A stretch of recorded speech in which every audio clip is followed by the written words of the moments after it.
Xitoy tahdidi Osiyodagi mudofaa siyosatini qanday o'zgartirdi? Xitoyning harbiy kuchida ko'rinarli ishish ko'rildi. Bu Amerika shundaqla uning Hind Tinch okeanidagi ittifoqdoshlarini bearam qildi. Xitoy armiyasining soni 2 million kishi atrofida deb taxmin qilinadi. Amerikaning bo'lsa faqat 1 million 400 ming kishi deb mo'ljallanadi. Hamda Xitoy keyingi kunlarda ovozdan tez uchadigan raketa ishlab chiqarishga o'xshagan ba'zi harbiy sohalarda hatto g'arb davlatlaridan eshib tushganligini namoyon qildi. Beijing dushman armiyasining aloqa sistemasini vayron qilish uchun avatiladigan tizgin uchqu to'pini taraqqiy qildirdi.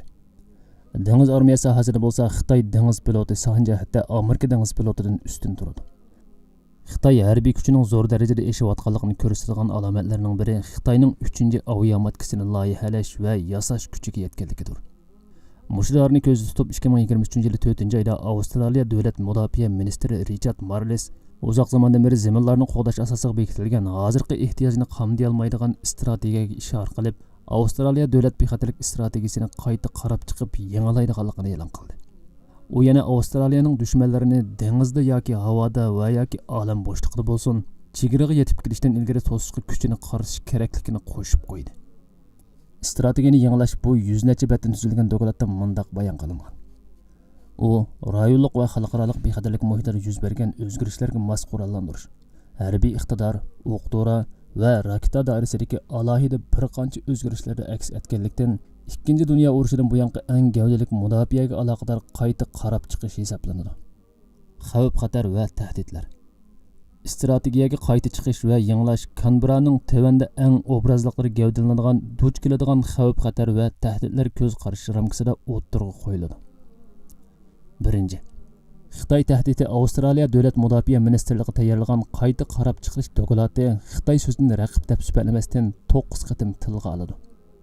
Şunun bilan birga doklad Beijingning harbiy taraqqiyoti hozir har qanday davlatga selishtirganda Ikkinchi dunyo urushidan buyangi eng zo'r va eng ko'p xiris ekanligi va bu taraqqiyotning Xitoyning strategik niyati haqida Hind Tinch okean rayonini xotirjam qilmasdan tutuq yuz berayotganligiga ishora qiladi. Bu doklad yana Xitoyning Janubiy dengizga bo'lgan egilik huquqini ta'kidlashining Hind Tinch okeanidagi xalqaro qoidasiga asosan qurilgan sistemaga bo'libmi cho'ng kuchlar o'rtasidagi raqobatning qayta bosh ko'tarishi ta'sirida Hind Tinch okean rayonida birdan-bir qutb hisoblanmay qolgan. Avstraliyaning birinchi ittifoqdoshi Amerika Qo'shma Shtatlar nufusining tevallishi natijasida Avstraliyaning davlat manfaatiga salbiy ta'sir ko'rsatadigan darajada tahdid soladiganligini ishora qildi. 2. Urushga tayyorlik qilish. Yangilangan strategiya bo'libmi kuchlarni tamponligiga o'zgarayotgan, strategiyani asosliq shimoliy va sharqiy shimoliy bo'lakni kuchlantirishga qaratadigan qilgan rayondagi harbiy qarshilik yuz berish mumkinligi eshayotgan Hind Tinch okean rayonida Avstraliya davlat bexatarligi bilan rayonlik tahlillarni bog'lash kerakligini ta'kidlaydi.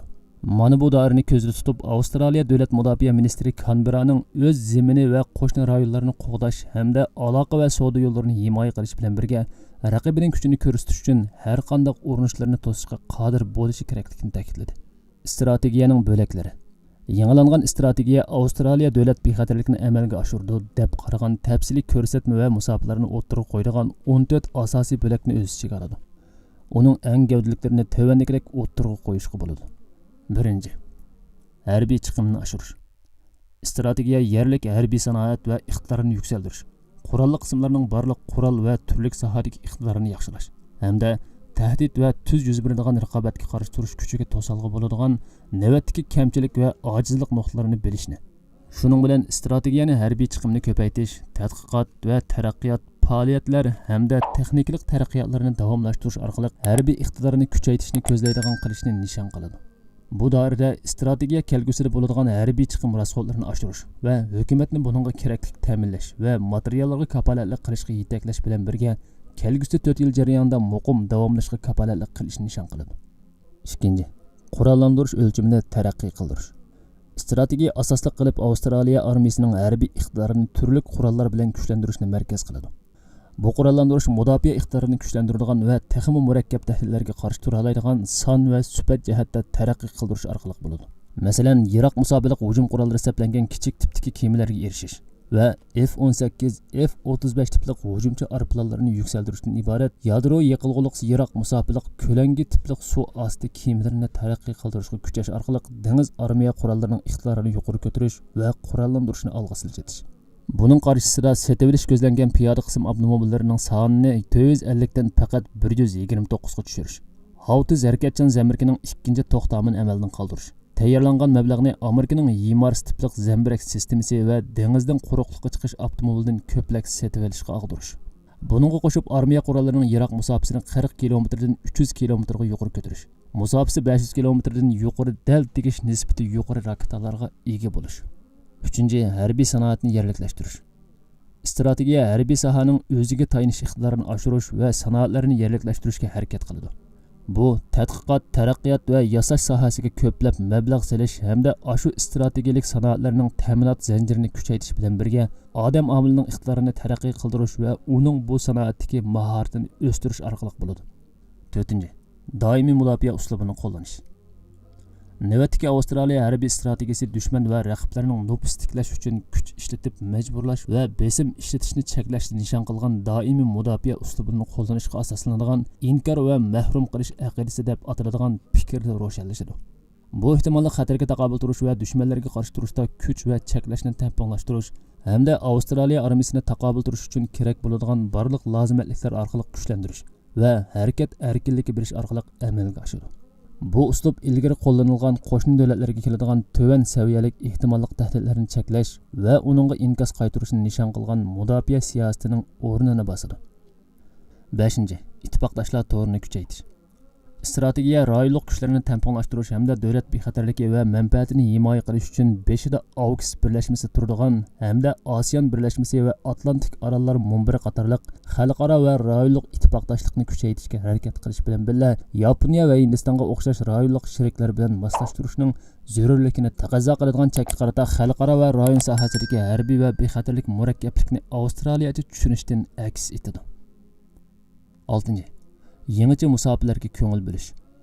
Strategiya Avstraliya davlat bexatarligiga asosliq tahdid deb sifatlagan, shundaqla Avstraliya ichida yoki rayonda bo'lsin qutqizish, odam kuchi chiqarish hamda xatar va ofatlarga taqobil turish harakatlari orqali armiyaning taqobil turish yukini oshirib o'tadi deb hisoblanadigan klimat o'zgarishini o'z ichiga olgan davlat bexatarligining yangicha musofasiga ko'ngil bo'ldi. Bu yangicha tahdid xavfi kuchayayotgan tor bexatarligi hamda shundaqla olam bo'shlig'i sohasidagi iqtidorini kuchaytirishni ta'kidlash bilan birga armiya ichi va qurol yaroqlarida karbon qo'yib berishni ozlatish va yeshillashtirish xizmatini davomlashtirishni nishon qilishni o'z ichiga oladi. 7. Rayon doirasini bekitish. Strategiya Hind Tinch okean rayonining Avstraliya davlat bexatarligining doirasiga nisbatan eng muhim rayonlik nuqta ekanligini aniq o'ttirib qo'ydi. Balki strategiya Urayning hukmronlik musobaqasiga shohid bo'lishi hamda an'anaviy, zamonaviy va yadro qurollar musobaqasining eshishi natijasida xalqaro eng zo'r strategik muhim ahamiyatga ega rayon bo'lib qolganligini ta'kidlaydi. Bu qo'shni va ittifoqdosh davlatlar bilan bo'lgan moslashtirishni markaz qilishni kuchaytirish orqali ehtimolli har qanday tahdidga qarshi turishning ahamiyatini ta'kidlaydi. Bu strategiya e'lon qilingandan keyin inkos va shundaqla bu qadamlardan kelib chiqadigan ehtimolli agashma masalalar haqida dokladlar orqa-orqadan o'ttirg'a chiqdi. Ularning eng gavdaliklaridan birinchi Xitoyning ayblishi. Xitoy tashqi ishlar ministrligi Avstraliya hukumati harbiy iqtidorini kuchaytirish uchun Beijingni vosita qilib qo'llandi deb aybladi va Xitoy yurgizgan harbiy kuch to'plash siyosatiga aloqador barliq so'zlarni inkor qildi. Xitoy tashqi ishlar ministrligi bayonotchisi Maoning u siyosatning tabiiy mudofaa ekanligini va davlatining rayonlarining tinchlik va bexatarlikni qo'g'dash uchun harakat qilayotganligini ta'kidladi. Hamda g'arb davlatlarini Xitoy tahdidini mubolag'alashtirishdan to'xtashga chaqirdi. Shundaqla Xitoy tashviqot vositalari bu strategiyani ayblab, boshqa davlatlarning tinchligi va egilik huquqiga tahdid soladigan yirik musofir qurollarga ega bo'lishga intilish orqali rayon tinchligi va bexatarligiga tahdid olib keladigan mudofaa xarakterlik emas, hujum xarakterini olgan rayonni Avstraliya g'arbga vakolatan urush qiladigan vakolatlik urush maydoniga aylantirib qo'ydi deb sifatladi. 2. Amerika va Yaponiyaning qarshi elishi. Amerika Davlat Mudofaa Ministrligi rasmiy bayonotda strategiyani uning xalqaro tuzum va qimmat qarashini qo'g'dashga hissa qo'shgandan sirt erkin va ochiq Hind Tinch okean rayonining bexatarligini qo'g'dash uchun rayondagi strategik tamponglikni aminlashtirish hamda bexatarlik va tinchlikni saqlashda Avstraliyaning rolini gavdalantirdi deb qarab olqishlaydiganligini bildirdi. Shundaqla Yaponiya Mudofaa Ministrligi bayonot chiqarib strategiyani Avstraliyaning qarshilik kuchini kuchaytirish orqali Hind Tinch okean rayonidagi muqimlik va tinchlikni kuchaytirishga hissa qo'shadi deb qarab olqishlaydiganligini bildirdi. Avstraliya strategiyasining ahamiyati AUKUSga o'xshash rayon ramkasida bo'lsin, yoki Hind Tinch okean rayonidagi Yaponiyaga o'xshash ba'zi kuchlar bilan ikki taraflik hamkorlik o'rnatish orqali bo'lsin, Avstraliya bilan rayondagi boshqa kuchlar o'rtasidagi sheriklik, ittifoqlik munosabatini kuchaytirishdir. 3. Malayziya va Indoneziyaning andishisi. Boshqa ba'zi inkaslarni Avstraliyaning AUKUS ittifoqiga kirishi haqidagi ilgirki bayonlardan tushunib olishga bo'ladi. Malayziya Avstraliyaning rayonlik qurol-yarog' musobaqasini ulg'aytib o'tishi va muqimlikni buzishidan ogohlantirdi. Indoneziya ham shuningga o'xshash ansirishni bayon qildi. Eng oxirida bu strategiya Hind Tinch okean rayonining muhim ahamiyatini aks ettirdi hamda bu rayonning xalqaro raqobatda aniq yuqori o'rlashga shohid bo'ladiganligi mo'ljallangan. Xalqaro eng muhim hodisalar maydoni bo'ladiganligiga ishora qiladigan ko'plagan dokladlar o'tirib qo'ygan fikrini kuchlantirdi deyishga bo'ladi. Buni Avstraliya armiyasining Xitoy tahdidiga qarshi turishni kuchaytirish uchun ittifoqdoshlar bilan hamkorlik o'rnatish orqali o'pchi bexatarlikni kuchaytirish bilan birga qurollanish o'lchamida son va sifat taraqqiyoti hamda o'z kuchiga tayinish orqali tirishchanlik ko'rsatayotgan tayyorliqni isbotlaydi. Hind Tinch okeanda qiziq nuqta bo'layotgan strategiya va buningga qarata tayyorlangan dokladlarning oxiri qanday natijalarni olib keladi. Buningga qiziqsangiz kanalimizga ergashishni unutmang.